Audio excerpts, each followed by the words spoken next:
തീർന്നു. അള്ളാഹു ഉദ്ദേശിച്ചാൽ പ്രതിഫലം സ്ഥിരപ്പെട്ടു. ഇതാണ് നോമ്പ് തുറന്നാൽ ബിസ്മി ചൊല്ലി വെള്ളം കുടിക്കുക. വെള്ളം കുടിച്ചു കഴിഞ്ഞിട്ട് ഈ ദുആ ചൊല്ലുക. അതുപോലെ നോമ്പ് തുറന്ന ഉടനെയുള്ള പ്രാർത്ഥന ഉത്തരം കിട്ടുന്ന പ്രാർത്ഥനയാണെന്ന് നോമ്പുകാര് പ്രത്യേകം മനസ്സിലാക്കണം. പിന്നെ നോമ്പ് തുറപ്പിക്കൽ വലിയ പുണ്യമാണ്. ഒരാളെ നോമ്പ് തുറപ്പിച്ചാൽ നമുക്ക് 2 നോമ്പിന്റെ കൂലിയായി. അയാളെ നോമ്പിനോട്ട് കൂലി കുറയില്ല. മനസ്സിലായില്ലേ? നോമ്പെടുത്തതുപോലുള്ളൊരു കൂലി നമുക്ക് കിട്ടും. പക്ഷെ അങ്ങനെ നമ്മളെ ഒരാൾ നോമ്പ് തുറപ്പിച്ചാൽ നമ്മൾ അയാൾക്ക് വേണ്ടി പ്രാർത്ഥിക്കണം. അല്ലാഹുമ്മ ബാരിക് ലഹും ഫീമാ റസഖ്തഹും വഗ്ഫിർ ലഹും വർഹംഹും. അല്ലാഹുവേ, നീ അവർക്ക് നൽകിയ റിസ്ഖിൽ നീ ബർക്കത്ത് ചെയ്യണേ, അവർക്ക് പുറത്തു കൊടുക്കണേ, അവരോട് കരുണ കാണിക്കണേ. അല്ലെങ്കിൽ അല്ലാഹുമ്മ അത്ഇം മൻ അത്അമനി വസ്ഖി മൻ സഖാനി. പടച്ചവനെ, എന്നെ തീറ്റിയവനെ നീ തീറ്റണേ, എന്നെ കുടിപ്പിച്ചവൻ നീ കുടിപ്പിക്കുക. അത് നോമ്പിന് മാത്രമല്ല, എല്ലാ സമയത്തും നമ്മളൊരാൾ ഭക്ഷണം തന്നാൽ അതിന് കൂട്ടപ്രാർത്ഥന നടത്തിയിട്ട് ഒജീനിച്ചാൽ ദ്വാ എന്ന് ആമീൻ പറയാൻ നിൽക്കണ്ട. ഓരോരുത്തരും സ്വന്തം നിലക്ക് ദ്വാ ചെയ്യുകയാണ് വേണ്ടത്. നോമ്പ് തുറന്നാൽ പ്രത്യേകിച്ചൊരു പ്രാർത്ഥന വന്നു, അഫ്തറ ഇൻദകും സ്വായിമൂൻ. നോമ്പുകാർ നിങ്ങളെടുക്കൽ നോമ്പ് തുറന്നു. വാക്കല തആമകുമുൽ അബ്റാർ. പുണ്യവാന്മാർ നിങ്ങളുടെ ഭക്ഷണം കഴിച്ചു. വസല്ലത അലൈക്കുമുൽ മലായിക. മലക്കുകൾ നിങ്ങൾക്ക് വേണ്ടി അനുഗ്രഹത്തിന് വേണ്ടി പ്രാർത്ഥിച്ചു എന്ന് പ്രാർത്ഥിക്കുന്നതും നല്ലത്. അപ്പൊ ഇതിൽ ഏതെങ്കിലും ഒരു പ്രാർത്ഥന നമ്മൾ ചൊല്ലണം എന്ന് പ്രത്യേകം ഓർമ്മപ്പെടുത്തുകയാണ്.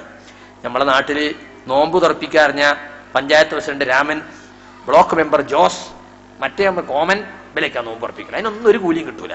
നോമ്പുള്ളവനെ നോമ്പ് ഉറപ്പിക്കണം. അളിയനല്ലേ, പഹേനെ നോമ്പില്ലെങ്കിലും വിളിക്കാണ്ടക്കാൻ വയ്യല്ലോ, വിളിച്ചോ, പക്ഷെ കൂലി കിട്ടൂല. നോമ്പുള്ളവനെ വിളിക്കണം, അപ്പോഴേ നോമ്പ് ഉറപ്പിച്ച കൂലി കിട്ടുള്ളൂ. മനസ്സിലായില്ലേ? നോമ്പ് സൽക്കാരം എന്നാ നമ്മൾ പറയാ. എന്നിട്ടോ അവറാനാജിന്റെ അടുത്ത തക്കാര എന്താ കേമം, നമുക്ക് പൈസ അല്ല, എന്നാ പണ്ടം പണയം വെച്ചോ ബാങ്കിൽ കൊണ്ടുപോയിട്ട്, എന്നിട്ട് നോമ്പ് സൽക്കാരം എന്താ. മാത്രം ഞങ്ങളുടെ നാട്ടിലൊക്കെ ഒരു സമ്പ്രദായം ഉണ്ട്, മോളെ കെട്ടിപ്പോയവന് നോമ്പ് കാലത്ത് പ്രത്യേക സംഖ്യ കൊടുക്കണം. അങ്ങനെയാ പറയല്. എന്നിട്ട് അവന് അത് 1000, 2000, 10000 അങ്ങനെ പണത്തിനനുസരിച്ച്. അവറാനാജിന്റെ മോളെ കെട്ടിയാണ് 50,000 കൊടുത്തത്. എന്നാ മനസ്സാ നിങ്ങള് 25,000 കൊടുക്കണം കേട്ടോ, മറ്റുള്ള തലയണ മന്ത്രം. ഇതെല്ലാം തനിച്ച ദുരാചാരങ്ങളാണ്. ഇതെല്ലാം നമ്മൾ ഒഴിവാക്കണം. നോമ്പുള്ളവരെ നോമ്പ് തുറപ്പിച്ചാലേ കൂലി കിട്ടുള്ളൂ. ജാടകൾ ഒഴിവാക്കണം. അങ്ങനെ നോമ്പ് കാലം ശരിക്കും പുണ്യത്തിന്റെ മാസമായി നാം മാറ്റുകയും സ്വർഗപ്രവേശനത്തിന് റയ്യാൻ എന്ന കവാടത്തിലൂടെ സ്വർഗത്തിൽ കടക്കുന്ന മഹാഭാഗ്യവാന്മാരായി ഞാനും നിങ്ങൾ മാറുകയും വേണം. അതിനുള്ള ചില ഔട്ട്ലൈനുകൾ മാത്രമാണ് ഇവിടെ പറഞ്ഞിട്ടുള്ളത്. നിങ്ങൾ വായിച്ച് പഠിച്ച് നോമ്പ് എന്തല്ല എന്ന് മനസ്സിലാക്കി നോമ്പെടുക്കണമെന്ന് പ്രത്യേകം ഓർമ്മപ്പെടുത്തുകയാണ്. ആചാരങ്ങൾ മാത്രം മതി, അനാചാരങ്ങൾ നമുക്ക് വേണ്ട. അള്ളാഹും റസൂലും പഠിപ്പിച്ചതിൽ തന്നെ നമുക്ക് ധന്യതയുണ്ട്, നമ്മുടെ വക കൂട്ടിച്ചേർക്കേണ്ടതില്ല. ഈ കാര്യം പ്രത്യേകം ഓർമ്മപ്പെടുത്തിക്കൊണ്ട് ഞാൻ എൻ്റെ വാക്കുകൾ അവസാനിപ്പിക്കുകയാണ്. അസുഖമായതുകൊണ്ടും ഇത്രയെങ്കിലും സംസാരിക്കാൻ സാധിച്ചതിൽ അള്ളാഹുവിനെ സ്തുതിക്കുകയാണ്. അൽഹംദുലില്ലാ.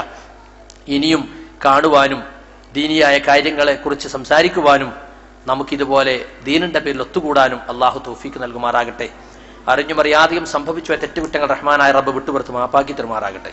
റബ്ബനാ ആതിനാ ഫിദ്ദുനിയ ഹസന വഫിൽ ആഖിറതി ഹസനത വഖിനാ അദാബന്നാർ. വസല്ലല്ലാഹു അലാ റസൂലിനൽ മുസ്തഫ മുഹമ്മദിൻ വഅലാ ആലിഹി വസഹാബത്തി അജ്മഈൻ.